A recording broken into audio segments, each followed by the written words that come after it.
Hello everyone, હું doctor Jigar Patel, ક્રિસી physiotherapy and fitness ક્લિનિકથી. આજે હું તમને આ વિડીયો દ્વારા કેટલીક કમરની કન્ડિશન વિશે જાણકારી આપીશ.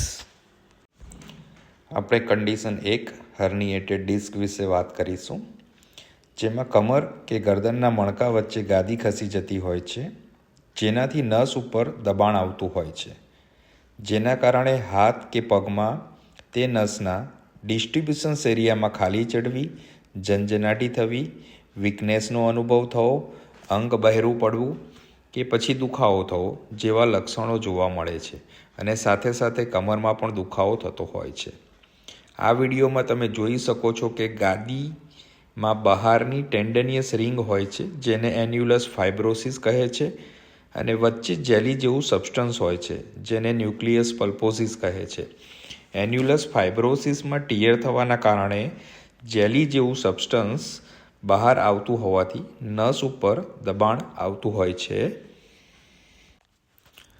Condition 2 spinal stenosis. આ કન્ડિશનમાં સ્પાઇનલ કેનાલ સાંકડી થઈ જતી હોય છે. સ્પાઇનલ સ્ટીનોસિસના લીધે કરોડરજ્જુ કે તેમાંથી બહાર નીકળતી નસો ઉપર દબાણ આવતું હોય છે, જે મુખ્યત્વે ગરદન કે કમરના મણકાઓમાં જોવા મળતું હોય છે. આ થવાનું મુખ્ય કારણ ઉંમર કે વધારે પડતા કમર કે ગરદનના ઘસારા છે. આ કન્ડિશનમાં કમરમાં દુખાવો, હાથ પગના સ્નાયુઓની વીકનેસ, નમનેસ થવી કે પછી બ્લેડર અને બાઉલનો કંટ્રોલ ખોરવાઈ જવો જેવા લક્ષણો જોવા મળે છે. સારવારમાં દવાઓ, ફિઝિયોથેરાપી અને વધારે સિવિયર સ્ટેજમાં સર્જરીની જરૂર પડે છે. કન્ડિશન 3 સ્પોન્ડેલોલિસ્થેસિસ. આ પિક્ચરમાં તમે જોઈ શકો છો કે એક મણકા ઉપર બીજો મણકો ખસી જતો હોય છે.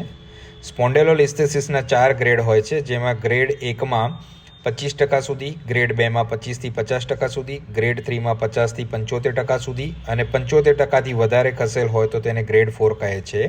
તમે આ ક્લિયરલી એક્સરેમાં પણ જોઈ શકો છો. આ કન્ડિશનમાં કમર, થાઈ કે બટકના એરિયામાં ઊભા રહેવાના કારણે દુખાવો વધી જતો હોય છે.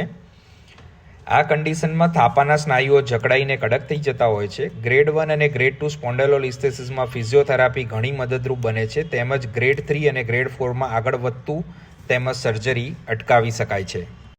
કન્ડિશન 4, જેમાં તમે જોઈ શકો છો ડિજનરેટિવ ચેન્જીસ છે કમરના મણકામાં, સાથે ઓસ્ટિયોફાઇટ્સ ફોર્મેશન્સ થયેલ છે.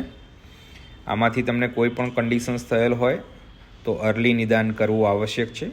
એના માટે તમે તમારા ફિઝિયોથેરાપિસ્ટ કે ઓર્થોપેડિક ડૉક્ટરનો સંપર્ક કરવો વધારે જરૂરી છે. Thank you.